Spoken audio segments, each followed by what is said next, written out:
What's going on, vloggers, bloggers, and everyday toilet brewers? It's time for another episode of the Toilet Vlog Brewing. So, like I said, we're going to be doing a sugar wash. Sugar washes are really simple. They are literally water, yeast, and sugar.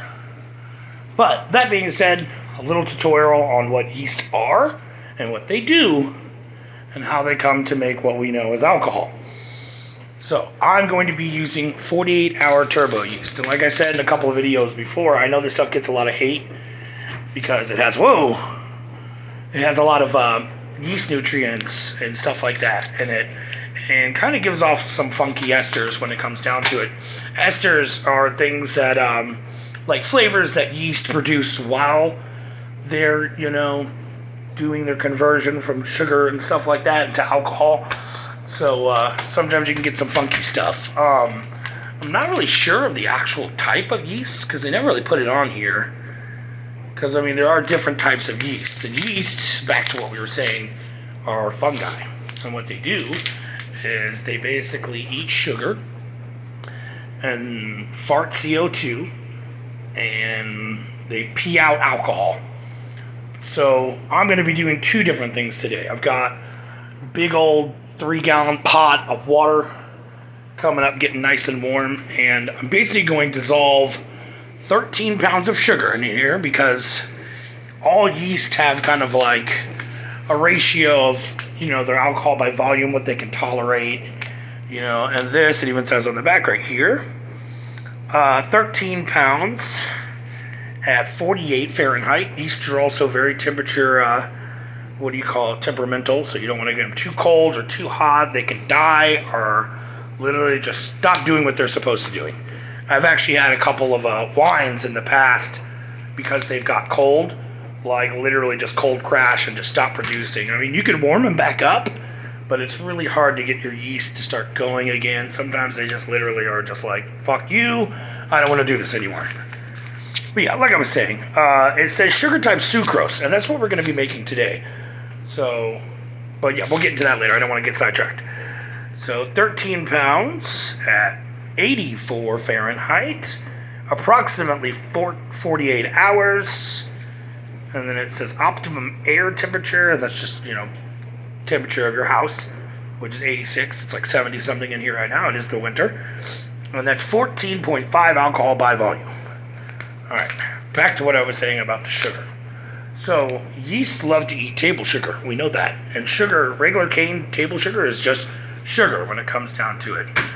But what we're going to be doing is making invert sugar, because what yeast do is that they actually convert regular table sugar into stuff like sucrose and fructose, any kind of fermentable sugar. They basically kind of, do the work for you. But having them do that work does put stress on them when it comes down to it, but that's not really going to be a big problem with the 48-hour because there is, like I said, an ass load of nutrients in here. It's like giving your yeast meth for breakfast and then feeding them crack for lunch and then straight up, speedballing both of them for dinner. So, to be, whatever. But yeah, like I said, we're going to be taking our 13 pounds of sugar over here, and this is just regular CH cane sugar that you can get at any kind of store.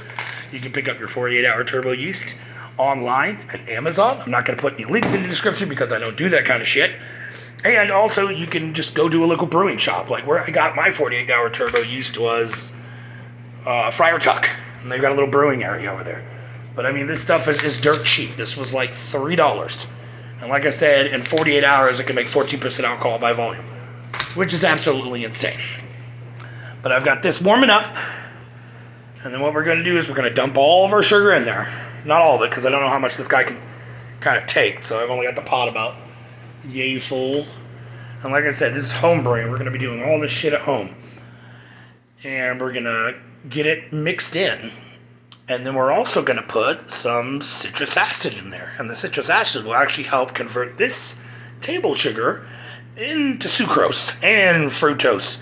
So it will be less of a workout for our yeast. But, I mean, you don't always have to do this. And a lot of other people say that it kind of takes away that sugar taste. Like you ever rip open a bag of sugar and you smell that sugar. that it gets kind of like that smell or taste to kind of go away.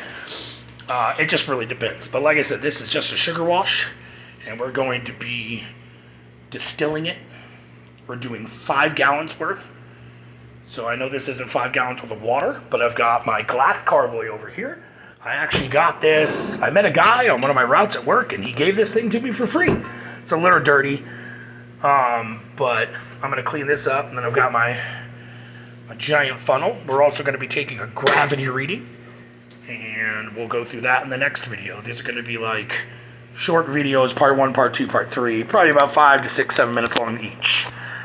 So, but yeah, here we are now, and I'm going to have to let this, once we get it up to, you know, like a simmer or just even warm, I'm going to dump the sugar in, get it mixed up, and then we're going to have to let it cool down, because like I said earlier, we're going to have to get it down to at least 40, 44, or 84 Fahrenheit before I can even pitch this. And then we'll have more equipment on the next video, because I'll have my drill out with my my paddles and everything. And yeah, we'll see you soon.